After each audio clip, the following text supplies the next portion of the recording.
ಹಿಂದಿನ ವಿಡಿಯೋದಲ್ಲಿ ನಾವು ಸಾವಕ್ಕಜ್ಜಿಯ ಒಂದು ದುಃಖಭರಿತ ಕಥೆಯನ್ನು ಕೇಳಿದ್ವಿ. ಅವರ ತಮ್ಮ ಅದನ್ನು ವಿಸ್ತಾರವಾಗಿ ಹೇಳಿದ್ದ.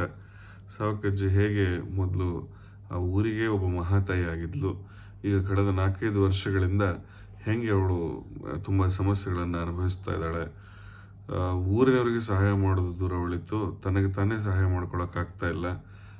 ತನ್ನ ದೈನಂದಿನ ಚಟುವಟಿಕೆಗಳಿಗೆ ಬೇರೆಯವರ ಮೇಲೆ ಹೆಂಗೆ ಡಿಪೆಂಡ್ ಆಗ್ಯಾಳ ಅಂಥೇಳಿ ನಾವು ಕಳೆದ ಎಪಿಸೋಡ್ನಲ್ಲಿ ನೋಡಿದ್ವಿ. ಹಾಗಾದರೆ ಗೆಳೆಯರೆ, ಈ ಒಂದು ಸಮಸ್ಯೆ, ಈ ಒಂದು ರೋಗಕ್ಕೆ ನಾವು ಏನಂತ ಕರಿತೀವಿ? ಈ ಒಂದು ರೋಗಕ್ಕೆ ಡೆಮೆನ್ಷಿಯಾ ಅಂತ ಹೇಳಿ ಕರಿತೀವಿ, ಅಥವಾ ಮರೆಗುಳಿತನದ ಕಾಯಿಲೆ ಅಂತ ಹೇಳಿ ಕರಿತೀವಿ. ಈ ಡೆಮೆನ್ಷಿಯಾಕ್ಕೆ ಬಹಳಷ್ಟು ಕಾರಣಗಳಿವೆ, ಬಹಳಷ್ಟು ವಿಧಗಳಿವೆ. ಅದರಲ್ಲಿ ಮುಖ್ಯವಾದದ್ದು ಮತ್ತು ಬಹು ಸಾಮಾನ್ಯವಾಗಿ ಕಂಡುಬರುವಂಥದ್ದು ಅಲ್ಝೈಮರ್ಸ್ ಕಾಯಿಲೆ ಅಂತ ಹೇಳಿ. ಅಲ್ಝೈಮರ್ಸ್ ಕಾಯಿಲೆ, ಇದರ ಬಗ್ಗೆ ಸಾಕಷ್ಟು ಚರ್ಚೆಗಳನ್ನು ನೀವು ಮಾಧ್ಯಮಗಳಲ್ಲಿ ನೋಡಿರ್ಬೋದು. ಸಾಕಷ್ಟು ಫಿಲ್ಮ್ಗಳು ಈ ಒಂದು ಅಲ್ಝೈಮರ್ಸ್ ಕಾಯಿಲೆಯ ಒಂದು ಸಿಂಪ್ಟಮ್ಸ್ಗಳ ಬೇಸಿಸ್ ಮೇಲೆ ಆಗಿದ್ದಾವೆ. ಈಗ ಫಾರ್ ಎಕ್ಸಾಂಪಲ್ ಒಂದು ಉದಾಹರಣೆ ಹೇಳಬೇಕು ಅಂತಂದರೆ, ಗೋಧಿ ಬಣ್ಣ ಸಾಧಾರಣ ಮೈಕಟ್ಟು ಕನ್ನಡದಲ್ಲಿ ಬಂದಂಥ ಫಿಲ್ಮ್. ಅದಾದಮೇಲೆ ಮರಾಠಿಯಲ್ಲಿ ಕಾಸವ್ ಅಂತ ಹೇಳಿ ಬಂದಿತ್ತು, ಮೋಹನ್ ಅಗಾಶೆ ಅವರದು. ಆಮೇಲೆ ಒಂದು ಲೆಜೆಂಡ್ರಿ ಫಿಲ್ಮ್ ಮಲಯಾಳಂನಲ್ಲಿ ತನ್ಮಾತ್ರ, ಮೋಹನ್ ಲಾಲ್ ಅವರದು. ಈ ಒಂದು ಅಲ್ಝೈಮರ್ಸ್ ಕಾಯಿಲೆಯ ಗುಣಲಕ್ಷಣಗಳ ಮೇಲೆ ಆ ಕಥೆಯನ್ನು ಮಾಡಲಾಗಿತ್ತು.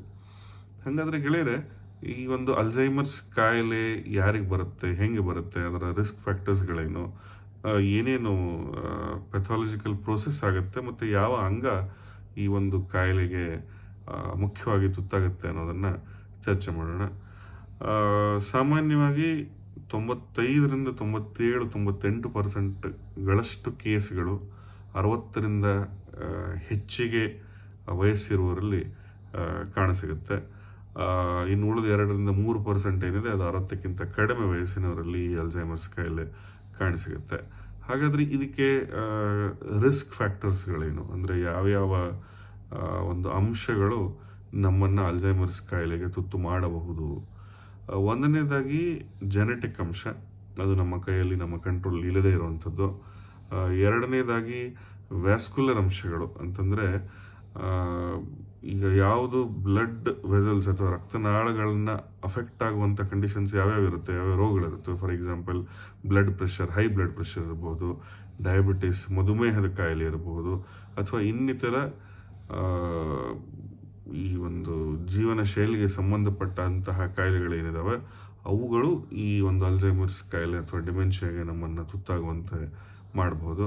ಇನ್ನು ಮೂರನೇ ಬಹು ಮುಖ್ಯವಾದಂತಹ ಅಂಶ ಅಂತಂದರೆ ಸೈಕೋಸೋಷಿಯಲ್ ಫ್ಯಾಕ್ಟರ್ಸ್, ಸಾಮಾಜಿಕ ಮತ್ತು ಮನಸ್ಥಿತಿಗೆ ಸಂಬಂಧಪಟ್ಟ ಅಂಶಗಳು. ಅದು ಅತಿಯಾದ ಒತ್ತಡ ಇರಬಹುದು, ಅದು ಮಾನಸಿಕ ಕಾಯಿಲೆಗಳಿರಬಹುದು, ಇನ್ನು ಅನೇಕ ಮನೋಸಾಮಾಜಿಕ ಅಂಶಗಳು ಈ ಒಂದು ಅಲ್ಝೈಮರ್ಸ್ ಕಾಯಿಲೆಗೆ ನಮ್ಮನ್ನು ತುತ್ತು ಮಾಡಬಹುದು. ಕೊನೆಗೆ ಈ ಜೆನೆಟಿಕ್ ಅಂಶಗಳೇನಿದ್ದಾವೆ ಇವು ಸಾಮಾನ್ಯವಾಗಿ ಕುಟುಂಬದಲ್ಲಿ ರನ್ ಆಗ್ತವೆ. ಯಾರೋ ನಮ್ಮ ಅಜ್ಜಿಗೋ ತಂದೆ ತಾಯಿಗೂ ಇದ್ದರೆ ನಾವು ಒಂದು ಆ ರಿಸ್ಕಿಗೆ ಒಳಪಟ್ಟಿರ್ತೀವಿ. ಅನೇಕ ಒಂದು ಜೀನ್ಗಳು ಈ ಒಂದು ಪ್ರೊಸೆಸ್ಸಲ್ಲಿ ಇನ್ವಾಲ್ವ್ ಆಗಿರ್ತವೆ. ಮುಂದಿನ ಎಪಿಸೋಡಲ್ಲಿ ನೋಡೋಣ ನಮ್ಮ ದೇಹದ ಯಾವ ಅಂಗ ಈ ಒಂದು ಕಾಯಿಲೆಗೆ ಕಾರಣವಾಗಿರುತ್ತೆ ಅಥವಾ ಈ ಒಂದು ಕಾಯಿಲೆ ಇನ್ವಾಲ್ವ್ ಆಗಿರುತ್ತೆ ಅಂತ ಹೇಳಿ. ನಮಸ್ಕಾರ.